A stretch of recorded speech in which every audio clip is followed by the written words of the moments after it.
MTV Maroc, قناة كل المغاربة.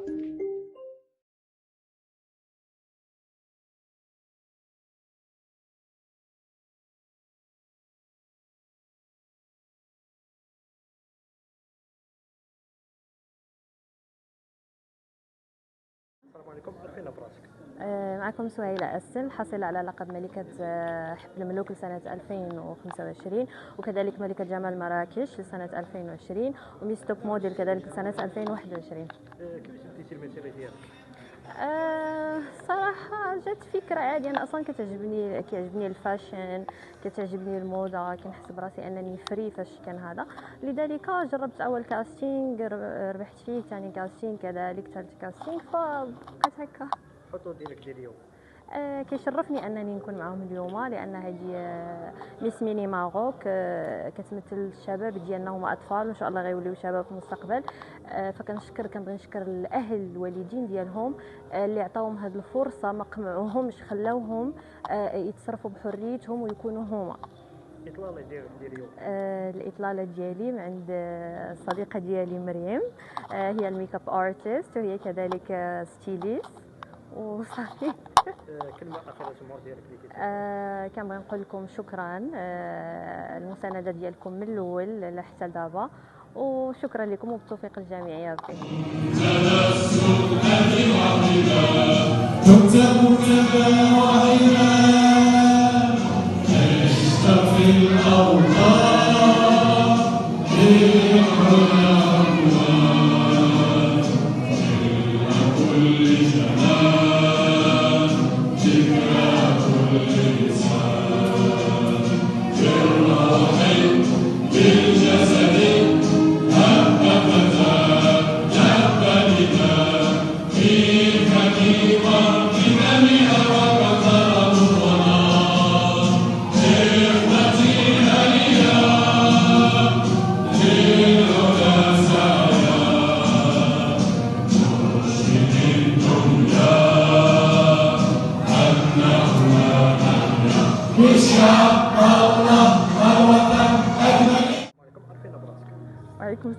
Déjà bonjour à tout le monde, je m'appelle Mriv Doublali, j'ai 23 ans et j'ai بديت la carrière ديالي comme make-up artist. Donc هادشي اللي كاين تاع الاطلاله ديال سهيله. Déjà je voulais remercier Souheila بزاف حيت elle m'a donné la chance انني نبين زعما لو talent ديالي في الميك-up في وجهها جميل جدا. Et pour le caftan c'était juste un choix de ma part، ماشي انا اللي قديته واحد المراه تبارك الله عليها اي صافي هادشي اللي كاين. اش بغيتي تقولي ليها؟ اش بغيتي تقولي ليها؟ من سهيله ديجا الناس كاملين كيقولوا لها بلي راها زوينه، انا بغيت نقول لها بلي عندها واحد القلب طيب بزاف وبيض بزاف، الله يخليها كيف ما هي. يتحفنا بها اخت مريم دائما حاضره معنا اللجنه التنظيميه. شكرا للتفيقات ديالكم على الاخت سميه الغنشاوي من مدينه طنجه.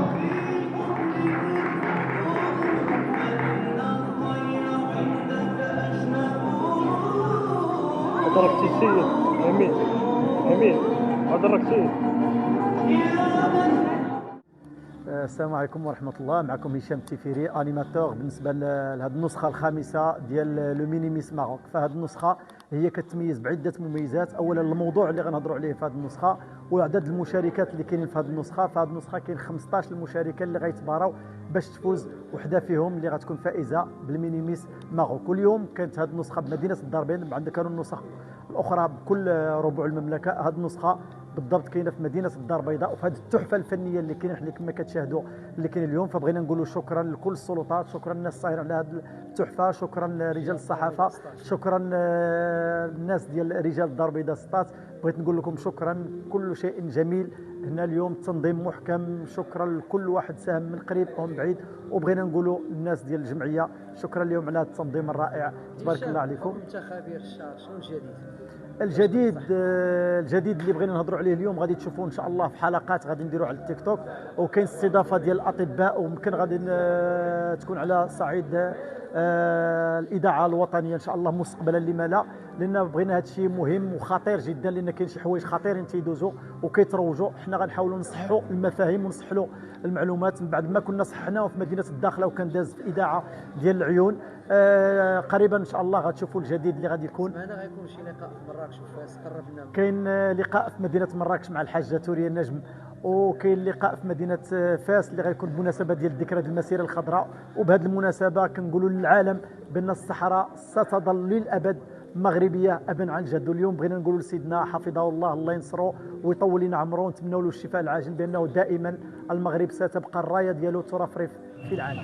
اولا مرحبا بكم ضيوفنا الكرام من مختلف المدن وشقات السفر جيتوا لعندنا. حنا جد سعداء انكم جيتوا لعندنا في هذا الاختتام ديال فعاليه الدوره الخامسه لمهرجان اصغر ملكه جمال المغرب في دورتها الخامسه. حنا اليوم اختارينا هذا الشعار ديال الاناقه في خدمه البيئه، نناقش قضايا البيئه وما تعرفه التحديات من طرف الدولة المغربية وكذلك تحديات العالم. وهذه واحد نقطة الانطلاقة من طرف الأجيال الصاعدة باش نربيهم على أمل وعلى كيفاش نحافظوا على البيئة. إذا أولا بعدا باش نشكر السلطة الولائية ولاية جهة الدار البيضاء، وكذلك نشكر مجلس الجهه لتوفير لنا هذا المقر الجميل الرائع، كنشكرهم من جزيل الشكر. كذلك كنبغي نشكر الطاقم الاداري اللي كان شرف علينا توفير كل لوجيستيك رغم انها بامكانيات الذاتيه بدون دعم. يعني الحمد لله ما كيعطينا الا قوه باش ان شاء الله نزيدوا نستمروا للمستقبل، نزيدوا نطمحوا الدوره بعد دوره ان شاء الله نحسنوا من المردوديه، نحسنوا من المستوى. كذلك بحضوركم اهم حاجه هو حضور البنيتات، تفاعل البنيتات، مشاركات من مختلف المدن، يعني شي حاجه زوينه. كنتمنى لهم التوفيق وان شاء الله تكون هذه الا محطه، المينيميس ماشي هي كل شيء ولكن محطه الانطلاقه. فكنقول لكم شكرا انتم الامهات اللي سهرتوا على هذه البنيتات وعطيتوهم واحد الحافز وواحد الدافع وثقتوا فينا، وحنا كنشكركم بالشكر كبير لان هذه مسؤوليتنا مسؤوليه جمعويه باش نربيو الاجيال الصاعده على البيئه ونربيهم على شنو هي كيفاش تواجهوا مع الشهره، يتواجهوا مع بزاف ديال الحوايج، لان هذه غير الانطلاقه كما قلت. وشكرا مره اخرى وسهره ممتعه. خليك معايا السي ياسين. السلام عليكم، معكم مريم عضوه من جمعيه شباب نور المستقبل. اليوم كان تتويج اصغر ملكه جمال، واللي خدت اللقب هي ليلى، هي اللي خدت ليلى أكقول، هي اللي خدت اللقب الدورة الخامسة. صراحة أنا كنشوف أن تستاهل اللقب، بنيتها صغيرة، دارت واحد ليفور، كان داكشي في المستوى، كان واحد العرض زوين، كانت مجهودات باش تجي من مدينه ثانيه من فاس وتجي لكازا وانك تقدر دير هادشي كامل. كان شي شويه صعيب، شي شويه علينا، ولكن الحمد لله بفضل الله وبفضل ديال الناس اللي تعاونوا معنا قدرنا ان نتوفقوا اليوم. واش نقول لكم، اش بغيتي تقولي للناس اللي حضروا؟ كنقول لهم شكرا بزاف وشكرا على الوقت، وشكرا ان كنتمنى انهم يكونوا استمتعوا معنا. اش بغيتي تقولي اخي ياسين؟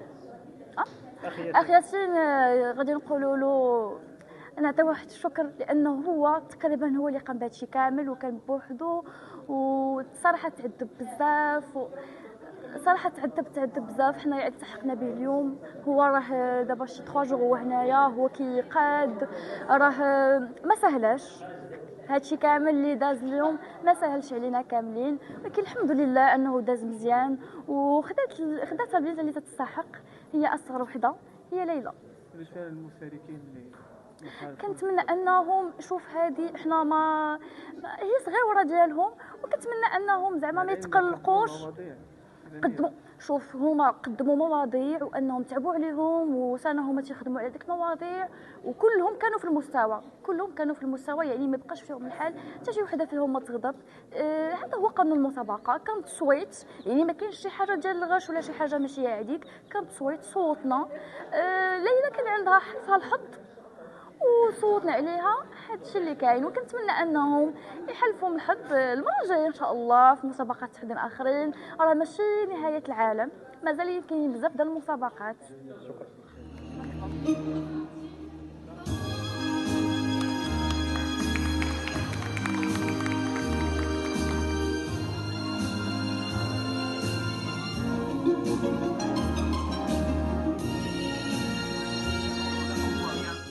السلام عليكم، معكم منار، عضو من جمعية شباب نور المستقبل.